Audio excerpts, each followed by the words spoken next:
Wojna w Wietnamie to jeden z najdłuższych konfliktów zbrojnych XX wieku, który od 1955 do 1975 roku kosztował życie prawie 4 milionów ludzi. Natomiast do dziś dnia liczba ta się stale powiększa ze względu na liczne niewypały pozostawione w dżunglach oraz działania agenta Orange, czyli silnych herbicydów zrzucanych przez amerykańskie samoloty. Szacuje się, że na Wietnam spadło około 15 milionów ton pocisków, których waga przekraczała tonaż zrzucony na całą Europę podczas II wojny światowej. W dużym skrócie, wojna w Wietnamie toczyła się pomiędzy północą i południem. Kraj został podzielony przez DMZ, czyli zdemilitaryzowaną strefę wzdłuż XVII równoleżnika, na socjalistyczną północ pod rządami Ho Chi Minha wspieranego m.in. przez Chiny i Związek Radziecki, a południe kraju, czyli Republikę Wietnamu w koalicji z USA. Konflikt był efektem długich napięć i walk o władzę w Wietnamie, którą finalnie przegrało południe wraz ze Stanami, a kraj zjednoczył się pod rządami komunistycznymi. W dzisiejszym odcinku przybliżymy Wam genezę tego konfliktu oraz pokażemy, jak obecnie wyglądają miejsca powiązane z wojną w Wietnamie.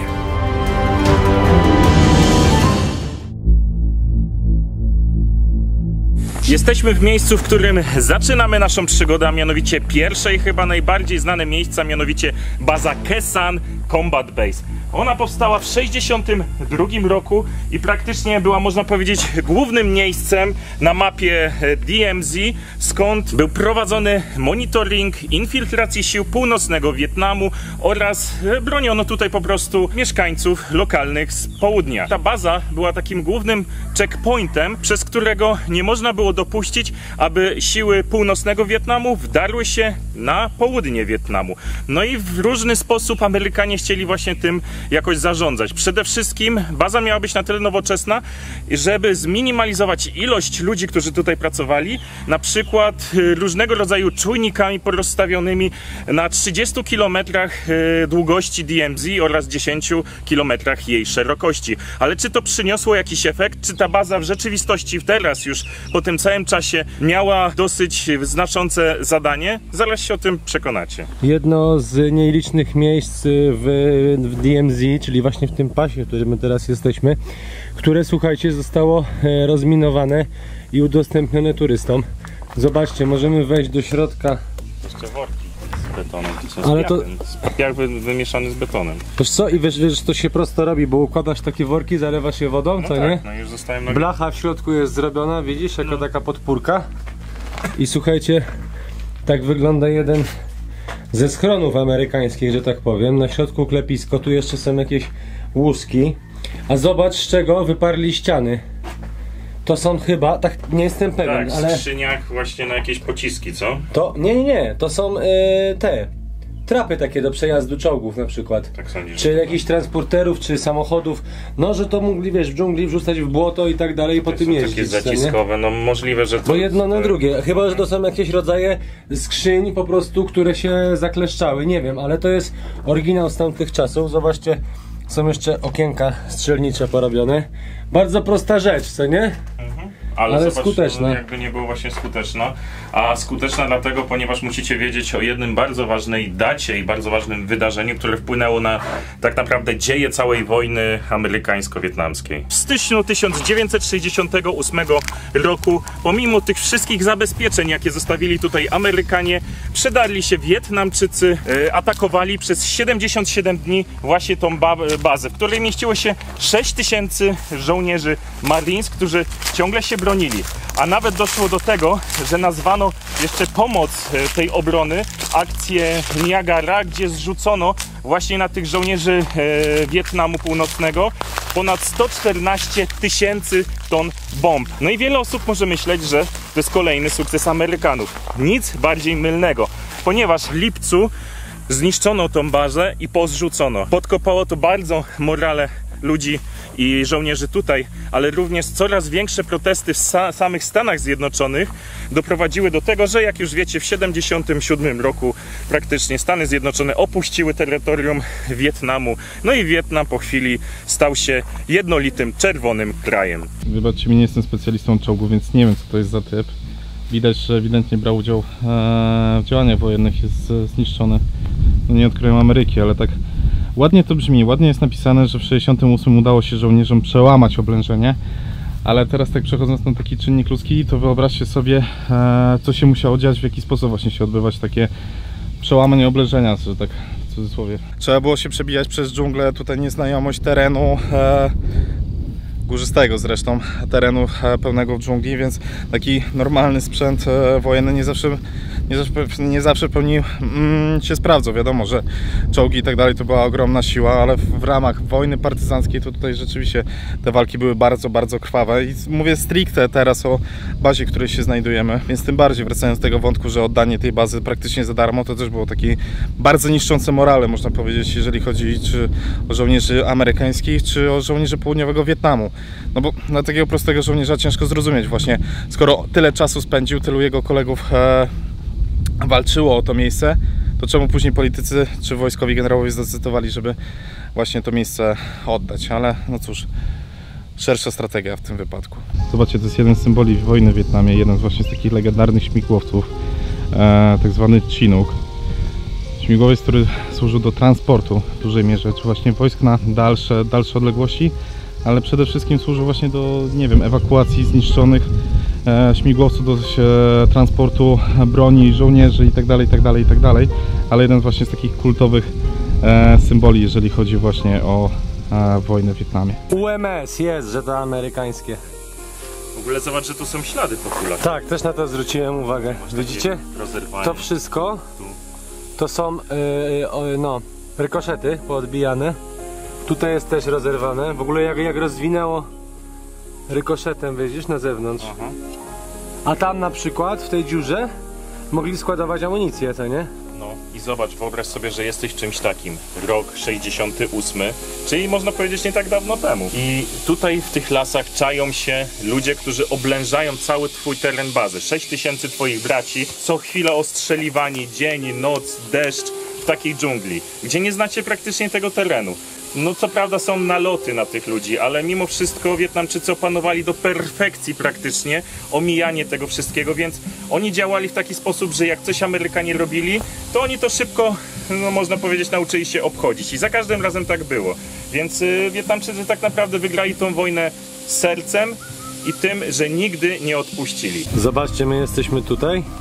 To jest ta baza, natomiast zaraz obok jest Laos i Kambodża. Zabroniono nam tutaj latać dronem ze względu na to, że jesteśmy przy granicy, a po drugie, to słuchajcie, właśnie ta baza miała udaremniać przemyt Ho Chi Minha, jeżeli chodzi o przerzucanie towarów pomiędzy północą i południem, uzbrojenia ludzi, wojsk i tak dalej. On to robił właśnie najczęściej przez Kambodżę albo właśnie przez Laos, więc jesteśmy bardzo blisko tej granicy. Drugim z takich symbolicznych śmigłowców biorących udział właśnie w działaniach wojennych był UH-1, który możecie kojarzyć również z wielu filmów czy zdjęć skojarzonych z wojną w Wietnamie. Główny śmigłowiec właśnie do takich, można powiedzieć, działań taktycznych. On był wspomagany właśnie przez karabiny maszynowe służące do desantu, że Marines przykładowo, jeżeli lądowali w dżungli. Jeżeli kojarzycie filmy związane z wojną w Wietnamie, na przykład, nie wiem, wojnę o Hamburger Hill, to między innymi przy użyciu takich właśnie śmigłowców desantowano żołnierzy, ale również czas apokalipsy i pewną kultową scenę, kiedy główny bohater, potrzebując pokonać kolejny etap, uzyskuje pomoc od jednego z pułkowników, jeżeli dobrze pamiętam, i właśnie taka watacha śmigłowców przy tonie muzyki Walkirii po prostu zrzuca napalm i niszczy bezsensownie wioskę Wietnamczyków. Ten słynny cytat, co? Uwielbiam zapach napalmu o poranku, czyli to też taka pokazana brutalność Amerykanów, a w tle płonąca wioska i płonący cywile. Myślałem przez chwilę, że są to repliki, ale prawdopodobnie są to oryginały. Zostały wykręcone zapalniki, ta cała ta bomba, pocisk został po prostu rozbrojony. Natomiast tu jest największa AN-M66A2, 2000 funtów, zrzucana właśnie z samolotów, amerykańska bomba, i ona mogła, słuchajcie, zrobić 18-metrową dziurę w ziemi. Natomiast żebyście zrozumieli skalę tego okrucieństwa, to na cały Wietnam podczas wojny zrzucano 15 milionów ton, czyniąc to miejsce najbardziej zbombardowanym krajem, no miejscem na świecie. To jest taki bootcamp tutaj, gdzie wchodzisz, Konrad. To jest chyba tam, gdzie oni mieszkali. A też zwróciliście uwagę, że domki z drewna, ale dalej obłożone workami z cementem? Czy tam... Wygląda tak samo jak można powiedzieć, tej strony tam. A jest przejście, myślałem, że tu jest przejście do tych domków. Ale wydaje mi się, że ale wydaje mi się, że nad naszymi głowami właśnie są jeszcze te domki, więc jakby to było pod nimi i takie przejście, można powiedzieć, bo zobacz, teraz jesteśmy w tych transzejach, tutaj na całym tym paśmie, widzicie? Są schrony. A też zobaczcie, że wszystko jest załamane. Wszystko jest pod kątami porobione. A te domki są tu po bokach, wiesz? One są na górze. Tak, to wszystko jest pod kątami, nawet no może aha, tu kolejne. Kurde. Chodzi mi o to, że zobaczcie, stojąc jakby w tę stronę, on zakręca i nie jesteś w stanie jakby ostrzelać kogoś. Tak samo tu na przykład nagle wyskakuje coś zza rogu. I tu się kończy po prostu. Tu prawdopodobnie była drabinka pewnie osadzona, albo jakiś rodzaj wyjścia. No tak niewiele widać z tego okopu, bym powiedział. Przynajmniej, żebyście zobaczyli, na jakiej to jest wysokości. No to moja głowa jest schowana, więc w sumie chyba tak powinno być. To jest to, o czym mówiłem, czyli właśnie mamy kuloodporny, że tak powiem, mur. To są w ogóle, wyglądają jak worki z cementem, nawet mają taki kształt. Tylko zamknięte. Tylko same drzwi nie były chronione. I tutaj jest na przykład podcięcie na okna, a tu już jest wyżej, czyli bardziej bezpieczna strefa z tej strony znowu. Stoimy teraz w centralnej części bazy i bardziej spostrzegawczy mogą zauważyć pewną rzecz. Mamy mianowicie bardzo szeroki wąwóz i góry. I tak, tam znajduje się właśnie 17 równoleśnik, czyli właśnie tutaj na tym miejscu był ten punkt linii oporu. To z tamtej strony Amerykanie bronili się przed oblężeniem i z tamtej strony, oczywiście w dużym uproszczeniu, bo ten szlak był ogromny, ale gdzieś tam w tych górach, dżunglach przechodził szlak Ho Chi Minha, o którym mówiliśmy wcześniej. O którym słyszeliście wcześniej. To podłogi były takie, żebyś takiego mógł po nich chodzić, przejeżdżać, łatwo zrobić. Dlatego jestem ciekaw, czy to właśnie to, bo to najprawdopodobniej jesteśmy rzeczywiście było lądowiskiem, tylko nie dla Herkulesa. Że tu myślisz, że było lądowisko? No na 100% było lądowisko, bo oni mieli tutaj w tej bazie lądowisko. Na pewno, zobacz, jakie to jest długie w tamtą stronę. Na śmigłowce, nie na takie samoloty jak ten, ale czemu w takim razie znajduje się tutaj Herkules? Przecież dostarczenie prowiantu i wszelkiego rodzaju amunicji była zazwyczaj tutaj dostarczana przez śmigłowce, o których już chociażby mówił Łukasz, ponieważ on by tutaj nie wylądował. Ale podczas oblężenia właśnie w 68, o którym już wspominałem, nie dało się tutaj wylądować śmigłowcem, ponieważ było to zbyt niebezpieczne. Dlatego Amerykanie wpadli na pomysł zastosowania akcji, która nazywała się LAPES, czyli po prostu niski przelot samolotu właśnie Herkules nad tą bazą, gdzie zrzucano właśnie wszelkie potrzebne artykuły, typu jedzenie, typu zaopatrzenie, typu broń, typu amunicja, więc w momencie, kiedy był konflikt, nie lądowały tutaj śmigłowce, a po prostu Herkulesy przelatywały nad bazą, rzucając w takich wielkich skrzyniach wszystko, czego tutaj potrzebowano. Spróbuj otworzyć. Jest, śrubką jest zamknięte, widzisz na dole? Tak. A kręci się jeszcze? Chcę zobaczyć. Podpalisz, ty. A tu jest ten włas.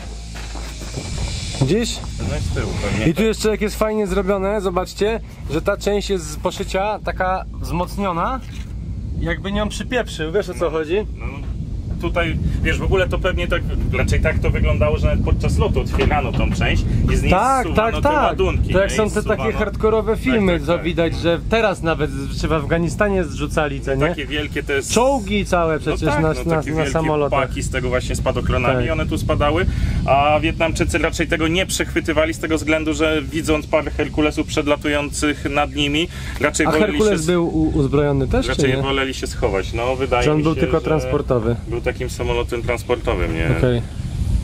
Niektóre typy z boku miały. A miały, tak? Nie pamiętam dokładnie o co chodziło, ale kojarzę, że niektóre miały albo działka, albo ciężkie karabiny. No na pewno w tamtych czasach. Samolot transportowy, więc to było takie rzeźbienie, nie? No, że po prostu dodatkowo dodawali do takiego, żeby mógł się w jakiś sposób bronić. No Herkules nawet w tych czasach, jak widzicie, często możecie przeczytać, jest po prostu samolotem transportowym, wojskowym. Oglądaliśmy wiele filmów o tematyce Wietnamu wyprodukowanych przez Hollywood. My nawet jak byliśmy w Stanach, to ja pamiętam taką sytuację, kiedy siedzieliśmy w In-N-Aucie, przyszedł taki starszy pan i miał, słuchajcie, czapkę, na której właśnie miał napisane, że weteran z Wietnamu. I do dzisiaj ci ludzie, żeby nie było, ja nikogo nie oceniam, tak?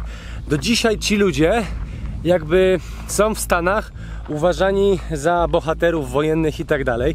I nic do tego nie mam, owszem, tylko zadajcie sobie jedno pytanie. Jaki sens wtargnięcia tutaj Amerykanów był dla tych Wietnamczyków? Ten teren, gdzie my jesteśmy teraz, jest wygolony, wystrzeżony pod turystów. A słuchajcie, to wszystko było dżunglą. Po prostu tu nie było nic widać, nikogo. To było bombardowanie na oślep. Amerykanie mieli nawet przykazane zrzucać bomby w danych miejscach losowo, a nuż któraś trafi. Pierwsze miejsce na mapie tej całej DMZ już wam pokazaliśmy. Teraz jedziemy na kolejne bardzo ważne, a mianowicie most Dak Rong. Przez większość wojny do 72 roku most ten był drewniano-bambusowym mostem, który nawet nie widniał na mapach strategicznych Amerykanów, ponieważ jeśli coś dało się zdjąć na noc i tylko postawić w momencie, kiedy trzeba było przez niego przejść albo coś przeszmuglować, no to często Amerykanie uznawali to nie za jakieś trwałe przejście. W rzeczywistości był to jeden z głównych punktów na tym szlaku Ho Chi Minh, o którym zaraz powiemy więcej. Może wam się wydawać jedna rzecz nielogiczna, skoro Amerykanom tak bardzo zależało na zniszczeniu szlaku Ho Chi Minha, który był kluczowy, jeżeli chodzi o wspomaganie Wietkongu i działania tutaj wojenne, to jakim cudem ten most przetrwał? No i trzeba połączyć kropki właśnie z tą bazą, która była tutaj wcześniej.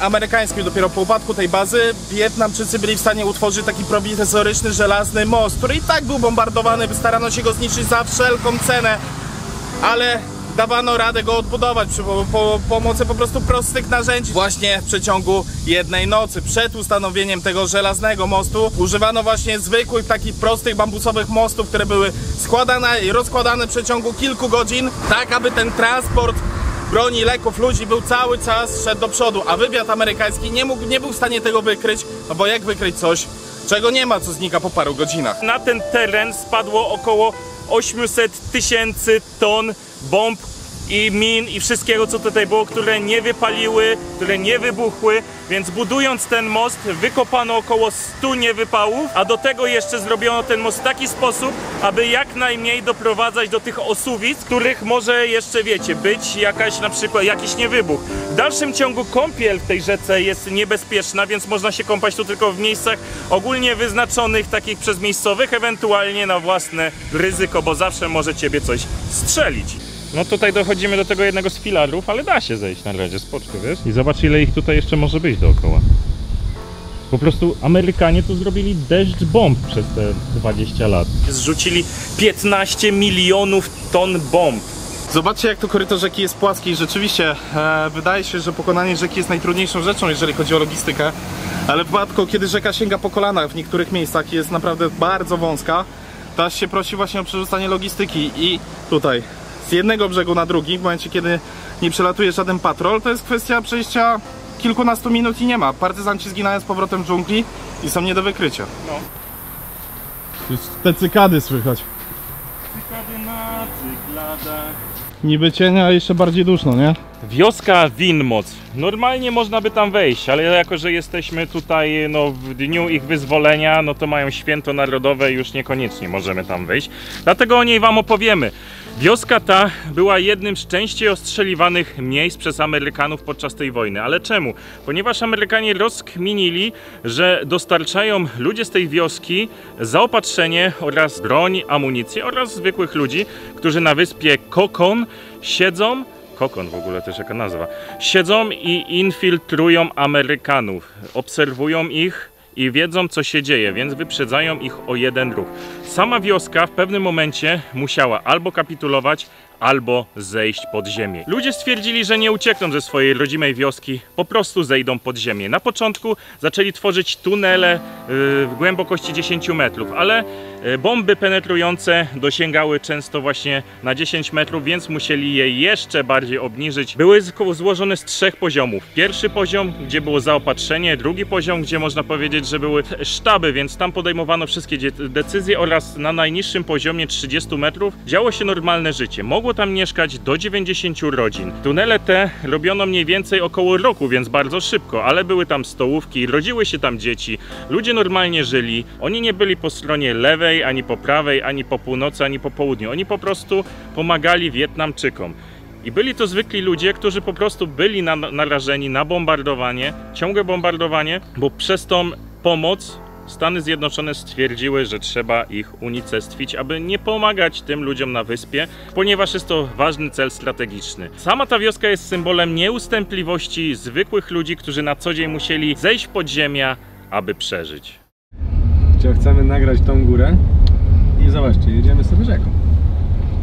Dojechaliśmy pod górę, która znajduje się za tym opuszczonym posterunkiem, a pomysł jest taki, aby dolecieć na górę dronem, bo tam praktycznie nie ma dostępu i posłuchajcie dlaczego. Jedna wielka, wystająco 240-metrowa góra, którą nazwano Rockpile albo inaczej Elliot Base Camp. A dlaczego tak to nazwali? Ponieważ na samej górze, na tych 240 metrach stworzono platformę 12 metrów na 5 metrów, na której można było wylądować śmigłowcem i do tego prowadzić obserwacje na całą okolicę. Znajdujemy się 16 km od strefy zdemilitaryzowanej. I czemu Amerykanie zdecydowali się właśnie na zdobycie tej góry w 1966 roku? A mianowicie dlatego, że stąd właśnie można było przeprowadzić perfekcyjne obserwacje i przeciwdziałać infiltracji Wietnamczyków z północy. Musicie wiedzieć również o tym, że no życie na tej górze nie było łatwe, ponieważ można było się na nią dostać tylko i wyłącznie śmigłowcem, ale z drugiej strony ludzie, którzy tam byli bezpieczni, bo ich zadaniem było tylko obserwowanie, a no ciężko było tam ją zdobyć przez Wietnamczyków, więc można powiedzieć byli na bezpiecznej, wielkiej górze, ale samo życie, no jako że warunki nie były proste, nie było łatwe.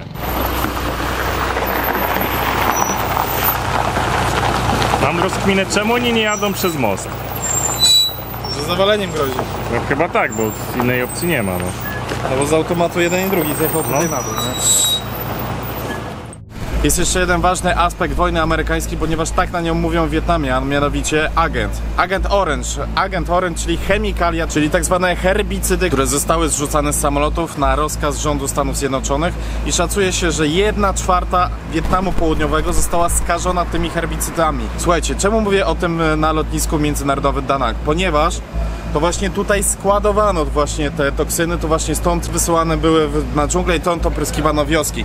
No i problem jest naprawdę poważny. Szacuje się, że w wodach głębinowych te toksyny będą się znajdować co najmniej przez 100 lat. One przekazują się nawet w łańcuchu pokarmowym, czyli jeżeli krowa zje skażoną trawę, później człowiek zje mięso z tej krowy, to też się może zatruć tym. Mało tego, te trucizny uszkadzają DNA, uszkadzają kod genetyczny, czyli przykładowo, jeżeli ofiarą skażenia zostaje rolnik pracujący właśnie 50 lat temu, później spłodzi dziecko i jego wnuk nawet może mieć skażenia genetyczne mimo upływu 10-leci. Ten agent Orange się tutaj znajduje, dalej wpływa na życie Wietnamczyków i dalej niestety te szkody wojenne trwają, a co najgorsze, praktycznie nikt za to nie odpowiedział. Rząd Stanów Zjednoczonych umywa ręce, niby płaci odszkodowania, ale nie powiedział wprost, że to jest ich wina.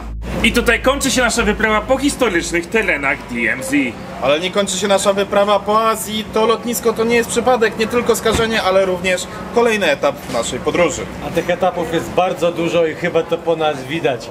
Dziękujemy wam za dzisiaj, pamiętajcie o subskrypcji, dziękujemy również temu państwu, bo to dzięki nim mogliśmy odwiedzić tak wiele krajów. No i co? Do zobaczenia na następnej wyprawie!